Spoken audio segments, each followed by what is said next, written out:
Mi nombre es Mayra Calderón y les voy a presentar las principales noticias del día. Esto es La Voz del 21. ¿Se vino abajo el acuerdo de colaboración eficaz con Jorge Barata? ¿Qué implicancia tiene esta negativa? Aquí les presentamos un extracto de la entrevista a Silvana Carrión, procuradora ad hoc del caso Lava-Jato, que nos lo explica. Bueno, a ver, lo que ha sucedido es que el Poder Judicial ha revocado el beneficio de extensión de la pena del señor Jorge Barata y ha dispuesto que el señor Barata ya no tenga la condición de colaborador eficaz. Entonces, la primera aclaración que hay que hacer es que no es que se haya revocado el acuerdo ni la sentencia, sino lo que se ha revocado es el beneficio que tenía el señor Barata de no tener una pena de una acusación y una pena propuesta por el Ministerio Público. Entonces, lo que señala la norma procesal es que si se le revoca el beneficio de exención, que era el beneficio que tenía el señor Barata, lo que toca ahora es que el Ministerio Público lo acuse en aquellos casos por los cuales obtuvo este beneficio de exención y que le pida una pena privativa de libertad, que serían estos 4 proyectos que forman parte del acuerdo, que como conocemos son la vía Evitamiento Cusco, el caso Metro de Lima, el proyecto Interoceánica Carretera Interoceánica tramos 2 y 3 y la vía expresa Costa Verde Callao. Entonces, por esos 4 proyectos que son los que forman parte del acuerdo, el señor Barata ya ha sido declarado responsable penal, es decir, el señor Barata ya tiene una condena penal por la sentencia de colaboración. Lo único que no se le impuso fue la pena, ¿no? Por este beneficio. Entonces, ahora, como se le ha revocado ese beneficio, lo que corresponde no es entrar en un tema de análisis de prueba o de dichos, porque él ya fue condenado penalmente por estos 4 proyectos, sino lo que corresponde es que la Fiscalía le pida la pena. Desde el punto de vista de la Procuraduría, en cuanto a la reparación civil, por estos 4 proyectos, al interior del proceso de colaboración eficaz, las personas naturales ya pagaron la reparación civil por esos 4 proyectos, ¿no? Por los que son materia del acuerdo. Pero la Procuraduría sí tiene expedito el derecho para poder hacer o ejercer cualquier acción civil respecto al señor Barata en aquellos otros proyectos, ¿no?, que no han concluido en un acuerdo de colaboración, o sea, que no han sido homologados judicialmente. El señor Barata puede, de acuerdo a las competencias de la Fiscalía, puede ser investigado en esos otros casos penales y ahí también la Procuraduría tiene el derecho de poder solicitar las acciones civiles que correspondan, ¿no? Entonces, para tenerlo claro, ¿Jorge Barata ya pagó una reparación civil? Por los 4 proyectos que son materia del acuerdo. Ya. ¿Y los otros proyectos en los que estaría comprendido siendo investigado, en donde sí podría pagar una reparación civil futura, cuáles serían? Ahí la empresa Odebrecht y su participación la vemos en el caso Interoceánica Norte, en el caso Gasoducto, en el caso Olmos, en el caso Huachí, Loreto, o sea, hay otros proyectos, ¿no?, que están bajo investigación en el Ministerio Público, en el que por efectos del acuerdo se había suspendido temporalmente su calidad de investigado, pero ahora que ya se ha revocado el beneficio y sobre todo que el Poder Judicial ha dispuesto que no tiene ya la condición de colaborador eficaz, entonces la Fiscalía está habilitada para poder continuar e incluirlo en las investigaciones que ya tiene abiertas, ¿no? Y Procuradora, ¿cuánto ha pagado el señor Barata por reparación civil en estos casos ya conocidos? Las personas naturales, que son 4 en esta colaboración eficaz, el señor Barata, más 3 funcionarios más de Odebrecht, han pagado 80 millones de soles como reparación civil por estos 4 proyectos. El resto de proyectos, la Procuraduría tiene expedito el derecho para solicitar la reparación civil. Ok.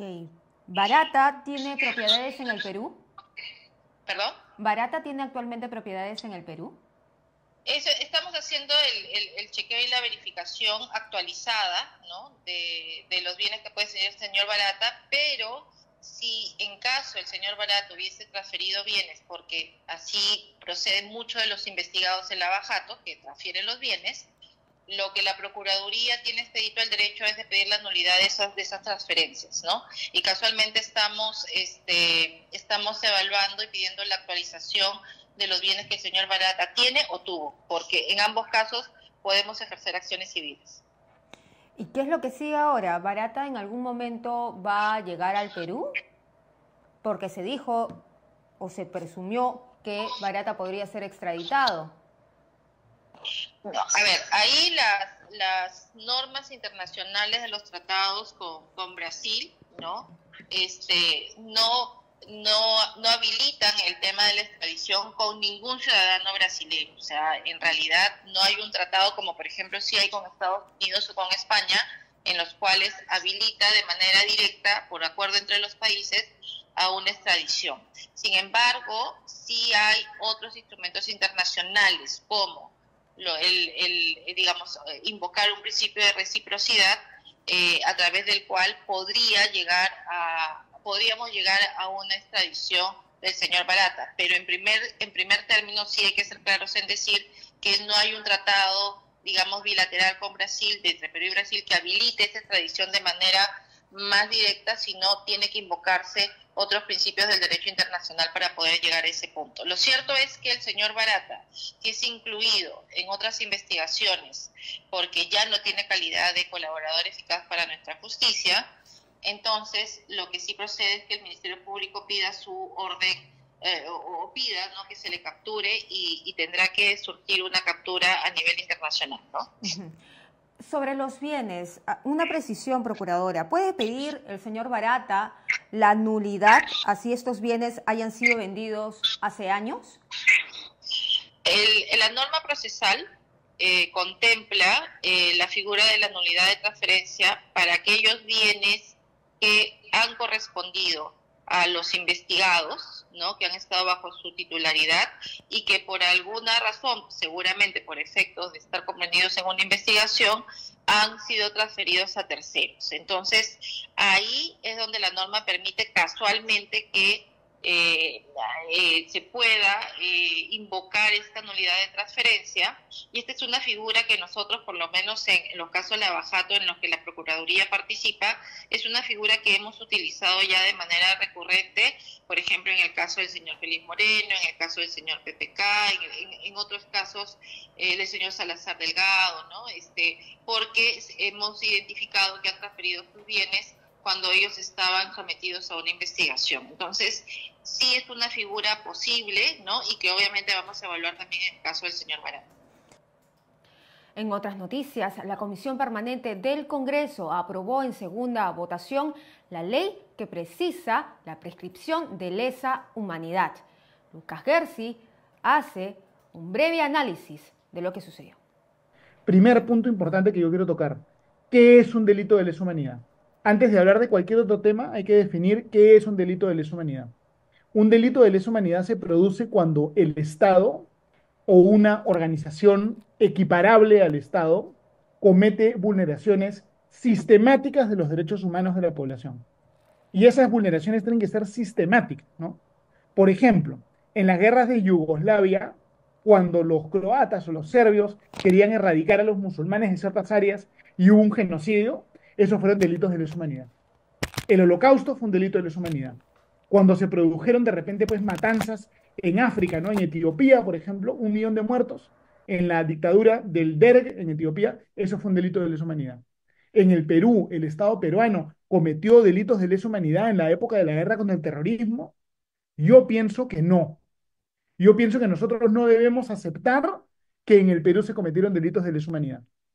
¿Por qué? Porque en la guerra contra el terrorismo, evidentemente, se cometieron actos delictivos por parte de las fuerzas del orden, ¿no? Hubieron de repente ejecuciones extrajudiciales, hubieron de repente matanzas, hubieron actos ilegales y terribles, pero yo creo que esos actos no fueron sistemáticos, ¿no? Fernando Belaúnde Terry no tuvo la política de asesinar a la gente sistemáticamente, ¿no?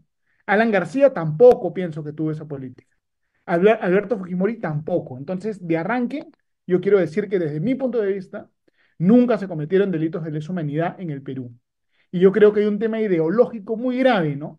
Porque hay gente que quiere decir, que quiere argumentar que en el Perú se cometieron delitos de lesa humanidad. ¿Por qué? Posiblemente para equiparar moralmente al Estado peruano con las organizaciones terroristas como Sendero Luminoso y el MRTA, ¿no? Si el Estado peruano cometió delitos de lesa humanidad y asesinó a la gente sistemáticamente, está en el mismo plano moral que Abimael Guzmán, que Víctor Polay. Entonces lo que hay que hacer es amnistía para todos, ¿no es cierto? Y todos somos igual de malos, ¿no? Yo eso lo rechazo absolutamente. Y ¿Cuál es la historia un poco procesal, ya? No, Mayra, ¿querías decir algo? sí, te quería preguntar porque la otra parte, los que están en contra de esa ley que precisa eh, la prescripción de lesa humanidad, dice que esta ley beneficiaría a expresidentes como Alberto Fujimori, Ollantumala por el caso Madre Mía, Vladimiro Montesinos y Nicolás Hermosa. Y también beneficiaría a quienes han sido acusados por el caso Soras y las Gardenias. Quiero que me precises si esto es verdad. Mira, yo no conozco exactamente todos los casos, pero esta ley sí va a beneficiar a un grupo de gente, sobre todo a un grupo de oficiales del ejército y de las Fuerzas Armadas en general, que están siendo procesados hoy, 2024, por cosas que ni siquiera ocurrieron en los años 90, sino por cosas que ocurrieron en los años 80. Yo conozco casos donde se están investigando y procesando presuntas matanzas o asesinatos que ocurrieron en el año 1980, ¿no es cierto? Entonces estamos hablando de casos muy, muy antiguos y son, la verdad, cientos de casos. ¿Qué es lo que pasó desde el punto de vista, digamos, procesal? Desde el punto de vista procesal, el Perú firmó un tratado donde se decía que los delitos de lesa humanidad no iban a prescribir nunca. Sin embargo, cuando el Perú firmó ese tratado, el Perú dijo que este tratado no aplicaba de manera retroactiva. El Perú firmó el tratado del 2003, ¿no? Entonces, si se comete un delito de lesa humanidad después del 2003, ese delito va a ser imprescriptible. Ujú. Pero si se comete un delito de lesa humanidad antes del 2003, ese delito sí va a prescribir. Independientemente del debate de si es o no un delito de lesa humanidad, ¿ya? Independientemente de si eso no es en caso fuera, va a ser imprescriptible siempre y cuando se cometa después del 2003. Pregunta, ¿los casos de los 80 y de los 90 son antes del 2003 o después del 2003? Son antes del 2003. Al ser antes del 2003, no se puede aplicar un tratado de manera retroactiva, porque un principio básico del derecho penal y del derecho en general es la no aplicación retroactiva de las normas. Y eso era muy claro para todo el mundo en el Perú hasta el año 2011. En el año 2011, el Tribunal Constitucional emitió una sentencia que desde mi punto de vista es extremadamente equivocada. Y en el año 2011, el Tribunal Constitucional declaró inconstitucional la reserva formulada por el Perú al firmar el tratado. El Perú, cuando él firmó el tratado, dijo los delitos de lesa humanidad van a ser imprescriptibles, pero no de manera retroactiva. Y el TC dijo no, van a ser imprescriptibles incluso de manera retroactiva. Eso dijo el Tribunal Constitucional. Eso fue una arbitrariedad, un exceso, una vulneración del principio de separación de poderes, porque el Tribunal Constitucional no puede firmar un tratado en nombre del Perú de manera distinta a como el Perú ha firmado el tratado. El TC cometió una falta pues, muy grave, desde mi punto de vista, en el año 2011. Posteriormente, el TC cambió su jurisprudencia. Ya hay una jurisprudencia del año 2018 del caso del expresidente Morales Bermúdez, donde el mismo Tribunal Constitucional dice, admito, nos equivocamos, el caso de Morales Bermúdez debe prescribir porque es anterior al 2003. No sé si te queda clara la figura, Mayra, ¿no? Si es Sí, antes del 2003, sí prescribe. sí prescriben. En consecuencia, en consecuencia, lo único que está haciendo esta ley del congresista Rospigliosi es clarificar lo que ya había dicho el TC en su jurisprudencia del año 2018. Es aclarar un panorama que estaba un poco raro porque el TC había cambiado su jurisprudencia. Lo único que está haciendo el Congreso es decir, por si acaso, hemos firmado un tratado que dice que los delitos de lesa humanidad son imprescriptibles, pero solo después del 2003. Yo no voy a aplicar una norma de manera retroactiva, ¿no? Entonces yo creo que lo que ha hecho el Congreso está muy bien. No debemos nosotros aplicar normas o criterios jurídicos de manera retroactiva. Y al margen de eso, yo creo que es enormemente antitécnico y falso y desleal hacia nuestra historia aceptar que en el Perú se cometieron delitos de lesa humanidad. En el Perú no se cometieron delitos de lesa humanidad. Fernando Belaúnde Terry, con sus virtudes y defectos, era un demócrata y no tenía como política de Estado asesinar sistemáticamente a la gente. Alan García, con sus virtudes y defectos, también era un demócrata. No tenía como política de Estado asesinar sistemáticamente a la gente. Alberto Fujimori, lamentablemente, no fue tan demócrata, pero tampoco había en su época la política de asesinar a la gente sistemáticamente. No existe en el Perú delitos de lesa humanidad, no existen. Yo me niego a reconocer eso, ¿eh? Me niego, yo creo que ese es un acto de falsificación histórica, que en el fondo tiene como objetivo equiparar, digamos, moralmente a las Fuerzas Armadas, a la Policía Nacional del Perú, con las organizaciones pues terroristas, ¿no? Y Eso no, Lucas, yo creo que ¿qué opinas bajo sobre el pronunciamiento de ayer del premier Adrián Sen, donde ha dicho que va a articular con otros poderes del Estado? Sin embargo, el Congreso, a través de su presidencia, ya se adelantó y ha rechazado esta intromisión de la Corte Interamericana de Derechos Humanos. ¿También lo debería hacer la presidencia con el Poder Judicial? ¿Qué es lo que crees? Eh, bueno, a ver, yo pienso que el premier Adrián Sen ha respondido en general de manera correcta, ¿no? Ha respondido defendiendo la atribución del Congreso. Nunca se ha visto que la Corte Interamericana de Derechos Humanos intente impedir la aprobación de un proyecto de ley, un proceso, digamos, en trámite. Eso es ya muy, muy irregular. Yo creo que la Corte Interamericana de Derechos Humanos ha perdido totalmente el sentido de la proporción, ¿no? Número uno, la Corte no debería acudir cuando hay un proceso abierto. Solo se acude como última ratio, ¿no es cierto? Número dos, la Corte, más que enfocarse, interesarse en el respeto por los derechos humanos, se interesa por por la punición, ¿no? Prácticamente la Corte está interpretando que hay un derecho humano a perseguir penalmente a presuntas personas para siempre, ¿no? Perseguirlas para siempre. Eso yo creo que no es correcto, ¿no? Yo creo que no existe un derecho humano a la imprescriptibilidad, máxime cuando en el Perú no se cometieron delitos de lesa humanidad. Hay una distorsión terrible de lo que es el concepto de la lesa humanidad. La lesa humanidad es cuando el Estado tiene una política sistemática de vulnerar derechos humanos.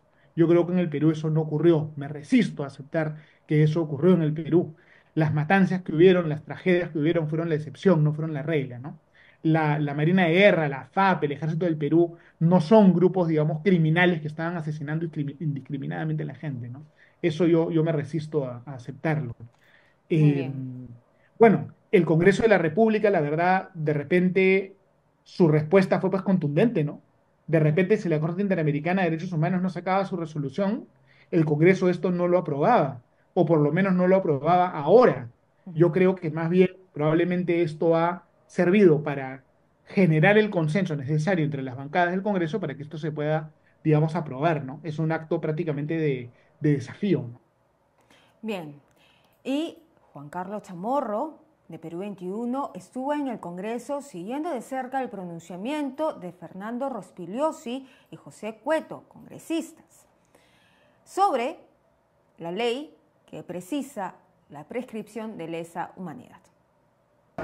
La ley aprobada que precisa la prescripción de los delitos calificados de lesa humanidad, lo que se va a aplicar es desde el 1 de julio del 2002 hacia atrás, todos los casos, los hechos ocurridos, los procesos. Para que quede claro, sí, si me permite... precisar, esta no es una ley, usan mal el término, que determina la prescripción de delitos de conciencia. Eso no es. Esta es una ley que lo único que hace es determinar la fecha a partir de las cuales el Perú se inscribió o se adhirió a estos 1 de julio del 2002.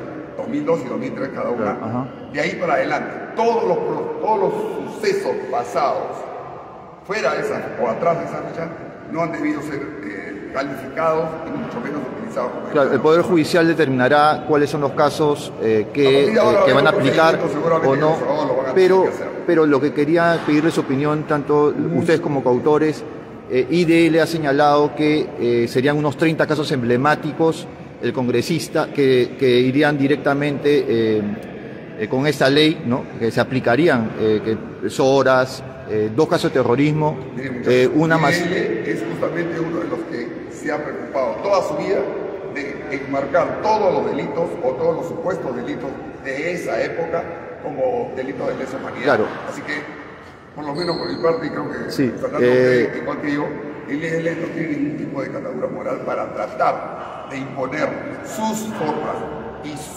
que había que preguntarle dónde reciben los fondos, también, dicho sea de paso, ONG, para tratar de meter y cambiar la soberanía jurídica del país. Claro, pero son 800 casos, congresista Rospirosi, son 800 casos, usted señaló, nos señaló Perú 21, de militares, del ejército específicamente, que sí, digamos, podrían adherirse a esta ley, ¿no? Así es, sí. Si nos podría, Parece que hay muchos casos que son emblemáticos, pero hay muchísimo más que nadie lo conoce, y también está aquí.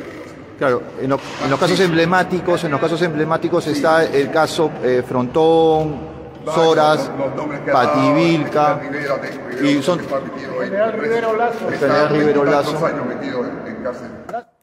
No es un secreto que existen innumerables influencers que se ganan la vida haciendo videos para sus redes sociales, pero de sus ingresos y a quién influyen se sabe poco, al menos en el Perú. Sumérjase en este universo, los trucos, en este siguiente video. Marvito y el jugoso negocio de los influencers. Marvito, el ex esposo de Keiko Fujimori, ha vuelto a llamar la atención del público. Además de ir acompañado con su nueva pareja al juicio por el caso Cócteles, ha confesado que obtiene un ingreso promedio de 14.000 soles al mes por dedicarse a ser influencer. El popular tiktoker peruano Fla, quien cuenta con más de 700.000 seguidores y cuyos videos no bajan de las 200.000 vistas, cobra entre 700 y 1.000 soles por video, dependiendo de la marca que lo contrate para publicidad. Su profesión, ninguna conocida. Según una fuente de una agencia de relaciones públicas en el rubro tecnológico, los influencers con mayor alcance y fidelización con sus seguidores suelen cobrar entre 2.000 y 3.000 dólares por asistir a un evento y compartir 2 historias en su perfil de Instagram. Sin embargo, los creadores de contenido... Entiendo que usted entró a la compañía... no siempre aseguran que los productos o experiencias que promocionan sean seguros, ni que la información que comparten con sus seguidores sea precisa y rigurosa. Es importante mencionar que cada influencer tiene su propia media kit y tarifario. Estas varían según la cantidad de seguidores que tenga, las redes sociales en las que esté presente y su nivel de alcance y fidelización. Emiten recibos por honorarios profesionales y pagan IGB. No todos, pero sí algunos. Marvito y el jugoso negocio de los influencers. Marvito, el ex esposo de Keiko Fujimori, ha vuelto a llamar la atención del público. Además de ir acompañado con su nueva pareja al juicio por el caso Cócteles, ha confesado que obtiene un ingreso promedio de 14.000 soles al mes por dedicarse a ser influencer. El popular tiktoker peruano Fla, quien cuenta con más de 700.000 seguidores y cuyos videos no bajan de las 200.000 vistas, cobra entre 700 y 1.000 soles por video, dependiendo de la marca que lo contrate para publicidad. Su profesión, ninguna conocida. Según una fuente de una agencia de relaciones públicas en el rubro tecnológico, los influencers con mayor alcance y fidelización con sus seguidores suelen cobrar entre 2.000 y 3.000 dólares por asistir a un evento y compartir 2 historias en su perfil de Instagram. Sin embargo, los creadores de contenido no siempre aseguran que los productos o experiencias que promocionan sean seguros, ni que la información que comparten con sus seguidores sea precisa y rigurosa. Es importante mencionar que cada influencer tiene su propia media kit y tarifario. Estas varían según la cantidad de seguidores que tenga, las redes. Desde hace 3 años, Alicor viene realizando una labor que ayuda a miles de mujeres en el Perú. Les da herramientas para dar alimento a su comunidad. En esta entrevista a Ian Nightingale, quien es el gerente corporativo de desarrollo sostenible de Alicor, nos cuenta cómo funcionan todos estos proyectos. Para todos los que nos están viendo. Bueno, Hoy es que Desarrollen es un programa que nace en base al propósito de la compañía de alimentar un mañana mejor. Nace por el reconocimiento de que había una parte importante de la población que tenía dificultades para alimentar a sus familias, pero también del reconocimiento de que había un grupo de personas que dirigen organizaciones llamadas ollas comunes y que tenían algunas dificultades para operar, ¿no? Que a veces no tenían acceso a todos los recursos que necesitaban, a todos los ingresos que generaban, y en base a eso nace Ollas que Desarrollan, como un programa que tenía la intención de fortalecer a las ollas comunes para que brindaran un servicio mucho más eficiente, nutritivo, higiénico, pero al mismo tiempo también que pudieran alcanzar ese punto de equilibrio que les permitiera seguir funcionando de manera autónoma y también sostenible en el tiempo. Y tanto es así que ya van por su tercer año. Así es, así es. La necesidad existe y por supuesto somos conscientes de ello, y las ollas siguen requiriendo nuestro apoyo. Por supuesto, ya hay algunas ollas que han pasado por el programa, han emprendido, ya tenemos 24 ollas que tienen emprendimientos y son ollas que hoy día son autónomas, que no necesitan de las donaciones de Alicorp ni de ninguna otra empresa o institución para seguir operando y seguir alimentando a sus comunidades. ¿Cuál es la visión para Ollas que Desarrollan en ese tercer año? En este tercer año estamos trabajando. Nosotros tenemos, antes de eso, dos fases. Una primera fase de gestión muy enfocada en temas de mejora de servicio. Nuevamente lo que buscamos es eficiencia, salubridad y nutrición. Y en ese sentido hemos trabajado con 73 ollas, tanto en Lima como en Piura y Arequipa, justamente para poder fortalecer las capacidades de las lideresas y con eso tener ollas en esas condiciones. Además, estamos comenzando justo la segunda promoción, de la parte de emprendimiento. Y acá buscamos trabajar todavía estamos definiendo, pero unas 30, 40 ollas para poder fortalecer esas capacidades de emprendimiento y que las ollas puedan generar ingresos para poder mantener ese punto de equilibrio y seguir operando. A lo largo de este tiempo, ¿cuáles han sido los principales retos y desafíos? Bueno, el principal desafío es un desafío que además compartimos con las ollas comunes. Hay, por supuesto, una situación de inseguridad alimentaria importante en el país. Justo conversábamos hace un rato sobre una cifra importante de insuficiencia calórica. 37% de las personas en nuestro país no llegan al nivel de calorías que necesitan para llevar una vida regular, una vida saludable, ¿no? Frente a esto, ese es un primer reto más a nivel país, y eso lo combinamos con el tema de la anemia. Por supuesto, también son retos nutricionales importantes, ¿no? Frente a esta situación existen las ollas comunes que alimentan a 250.000 personas en nuestro país, pero también tienen sus retos y tienen los retos para llegar a esos recursos que necesitan para alimentar a sus comunidades, ¿no? Entonces tenemos un reto más general a nivel del país y tenemos retos particulares en las ollas comunes. Esos son los retos que enmarcan justamente el trabajo de Ollas que Desarrollan, y frente a eso autonomía, sostenibilidad y mejoras en el servicio es lo que buscamos, ¿no? Hablábamos previamente en la entrevista sobre que muchas ollas se confían en los donativos y que no tienen esa capacidad para generar ingresos y seguir trabajando a lo largo del tiempo. ¿Cómo ustedes están articulando esa situación? Sí, indudablemente los donativos cumplen una función, debería ser una función momentánea, esa es nuestra postura, ¿no?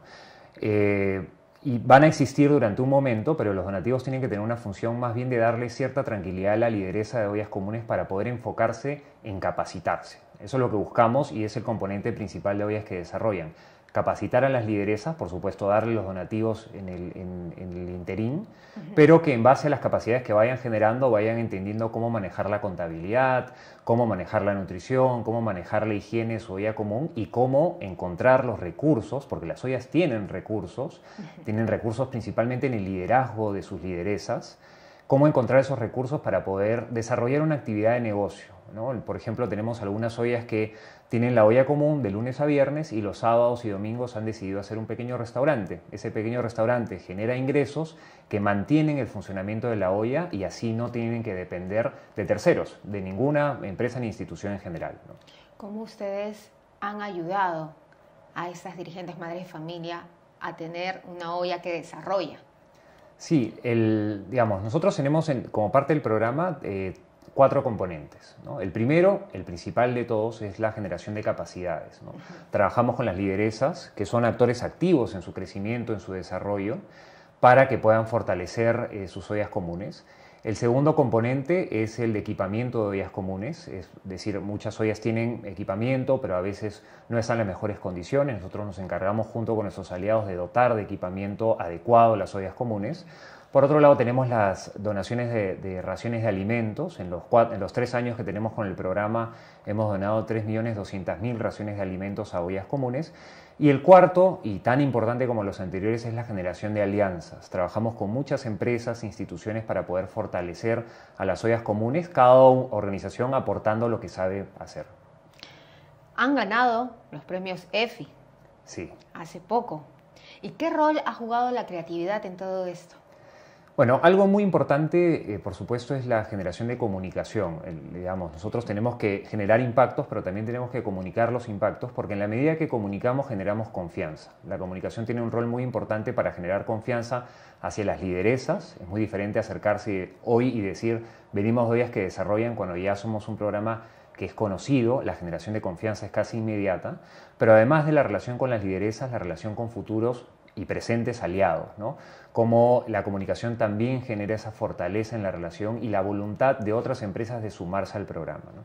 Fruto de eso, y felizmente hemos tenido muy buena aceptación de las estrategias de comunicación y hemos sido premiados con 6 premios nacionales e internacionales, incluyendo el EFI, por supuesto, a los esfuerzos de comunicación y de impacto del programa, ¿no? Algo que nos tiene muy satisfechos, pero que más que todo nos compromete a seguir avanzando y fortalecer el impacto del proyecto, ¿no? Y finalmente, cambiamos el tono de las noticias para contarles lo que habrá en la cartelera esta semana. Un lugar en silencio, día 1. Hola amigos de Perú 21, soy Inés García Belaunde y hoy volvemos a hablar sobre los estrenos más interesantes en los cines limeños.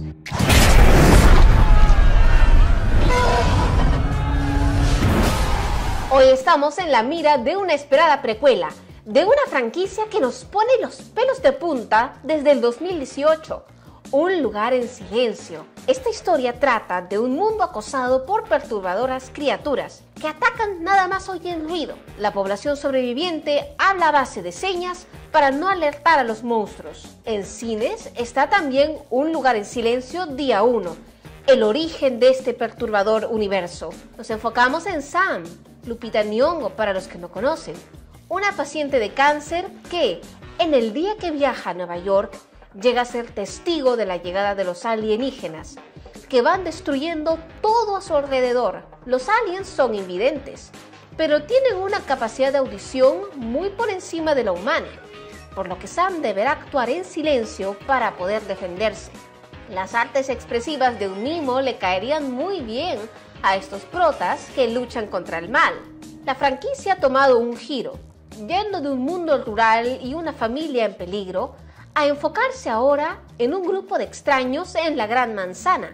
Es un cliché ver a Nueva York en las películas de Aliens, pero en esta franquicia hay una cierta ironía, que la ciudad más ruidosa del mundo sea la primera en caer entre unos monstruos mudos.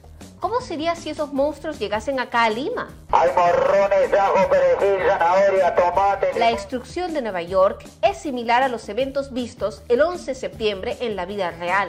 Lupita Nyong'o es adicta a las cintas de terror y no la culpo. Deslumbró en nosotros y ahora vuelve con un renovado repertorio de muecas de espanto. Joseph Quinn, Eddie de Stranger Things, está empezando a dar grandes saltos en su carrera, apareciendo en esta cinta como un abrumado abogado que acompaña a Sam en su silenciosa travesía. Otra figura destacable es Frodo, el gatito de Sam. A pesar de que el mundo se viene abajo, no deja de lado a su humana. Como sucede en las redes sociales, es difícil decirle que no a cintas que contengan felinos con personalidad y ronroneo propio. Y aunque abunda la acción y el suspenso, al final nunca llegamos a descubrir por completo los orígenes de estos monstruos.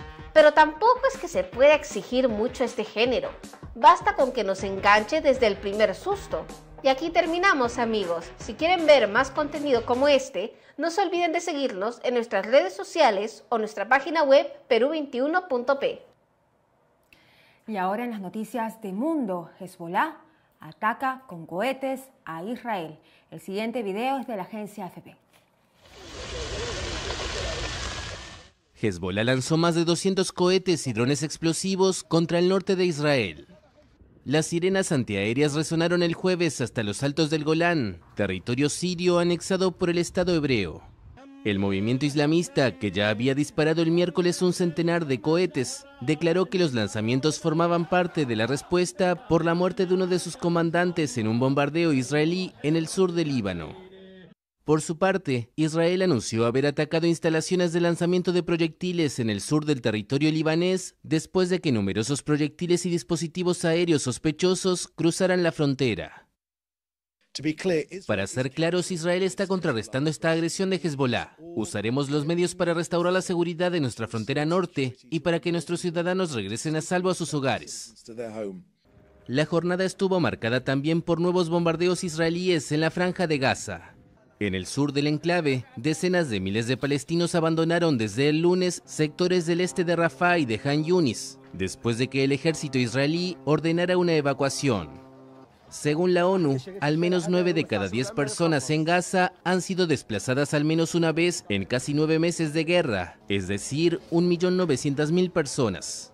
El movimiento islamista Hamas, al poder en el territorio palestino desde 2007, indicó el miércoles que envió nuevas ideas a los países mediadores para poner fin a la guerra, que Israel confirmó estar evaluando.